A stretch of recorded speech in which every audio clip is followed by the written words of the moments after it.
भारत ने पाकिस्तान के आतंकी ढांचों को ध्वस्त कर दिया, लेकिन पाकिस्तान अब भी बाज नहीं आया। हवाई हमले नाकाम होने के बाद अब भारत के खिलाफ जंग छेड़ दी गई है। ये साइबर जंग है, यानी कि साइबर वॉर है। राजस्थान के 4 जिलों में बम ब्लास्ट की धमकियों के मेल मिले और वहीं पर बॉर्डर के पास नेटवर्क रेंज बढ़ाकर साजिश को अंजाम देने की कोशिशें भी हुई। देखिए हमारे सहयोगी कुलदीप की एक ग्राउंड रिपोर्ट।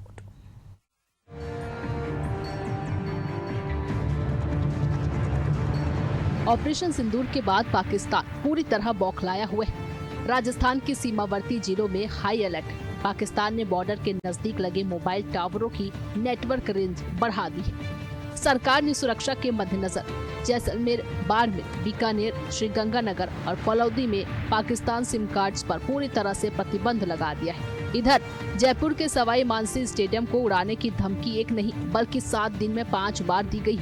धमकी में साफ लिखा है कि पाकिस्तान से पंगा मत लो, हमारे पास भारत में स्लीपर सेल है। ऑपरेशन सिंदूर के लिए आपके हॉस्पिटल भी उड़ाए जाएंगे। इस स्टेडियम में आगामी IPL के 3 मैच प्रस्तावित है।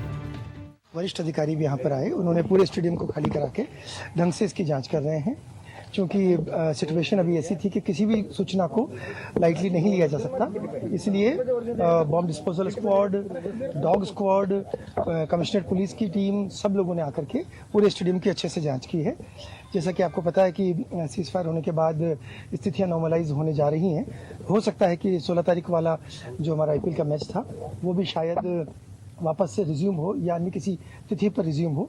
तो सुरक्षा मानकों को ध्यान में रखते हुए पुलिस की पूरी टीम ने अच्छे से अभी जांच की है। बिल्कुल सुरक्षा है, हमने पुलिस घेरे में ले लिया है और सभी यहाँ के जो कर्मचारी हैं, अधिकारी हैं, प्लेयर्स हैं, सभी को यहाँ से हमने एग्जिट कर दिया है और आगे सबकी फ्रिस्किंग करने के बाद ही हम एंट्री देंगे।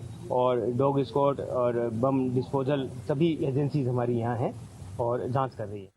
9 मई को जयपुर मेट्रो को उड़ाने की धमकी दी गई थी। मेल में ऑपरेशन सिंदूर का जिक्र करते हुए मेट्रो स्टेशन और ट्रेनों को निशाना बनाने की बात कही गई थी। वहीं अलवर के मिनी सचिवालय को भी दूसरी बार धमकी मिली है। मेल में लिखा गया है कि अमोनियम नाइट्रेट फास्फेट लगा दिया गया, 2 बजे से पहले विस्फोट होगा। एक मेल जैसे पिछले कुछ महीनों पहले, लास्ट मंथ पहले हमें एक मेल प्राप्त हुआ था जिसमें मिनी सचिवालय को बम से उड़ाने की धमकी दी गई थी। उसी प्रकार का एक मेल जो है आज उनको प्राप्त हुआ है। NIC की साइट से ये मेल जो है वो शेयर किया गया।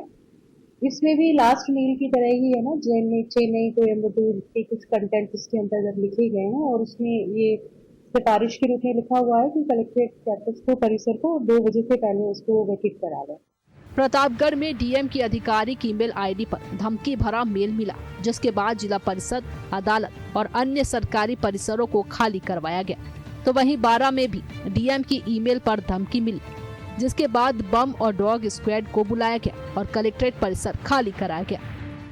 तो श्रीमान SP साहब ने बहुत विस्तृत में बताया कि आज सुबह ही हमको एक ईमेल मेरी जो ऑफिशियल NIC की ईमेल ID है उसमें मिला था और हमको ये चेतावनी दी गई थी बाकी तथ्यों के साथ ही कि आप 2 बजे तक कलेक्ट्रेट को खाली कराएं। तो इस मेल को प्राप्त ही हमने आपस में चर्चा करके जो हमारा SOP है और जो प्रोटोकॉल उसको एक्टिवेट कर दिया था। पूरा परिसर जिसमें कि SP ऑफिस, कलेक्ट्रेट, जिला परिषद सभी को तत्काल रूप से खाली करा के यहाँ से सारे स्टाफ और लोगों को हटा दिया गया था। और SP साहब और उनकी टीम ने जो एस्केलेशन है उसके अनुरूप जो बॉम्ब डिस्पोजल स्क्वाड है, डॉग स्क्वाड है, FSL की टीम है, सभी को यहाँ पे तत्काल आ गया था। और पिछले 2-3 घंटे से आप देख रहे होंगे कि पूरी के स्वीप चल रहा था, सिक्योरिटी स्वीप चल रहा था। हाँ, आज एक इस तरह का ईमेल मिला था, माननीय कलेक्टर साहब के ID पे आया था, जिसमें ये एक तरह से चेतावनी दी गई थी कि कलेक्टर परिसर को जो है वो खाली कर लें या जाए 2 बजे तक।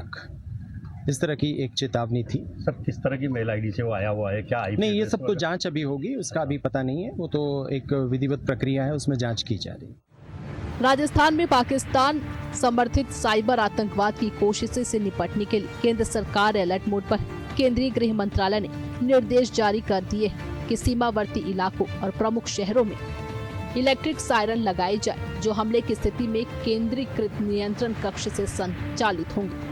भारत की साइबर सुरक्षा एजेंसियों ने अब तक कई हमलों को समय रहते नाकाम कर दिया है। तय है कि भारत न केवल सीमाओं पर बल्कि डिजिटल युद्ध भूमि में भी तैयार है। जयपुर से एशियन न्यूज के लिए कुलदीप की रिपोर्ट।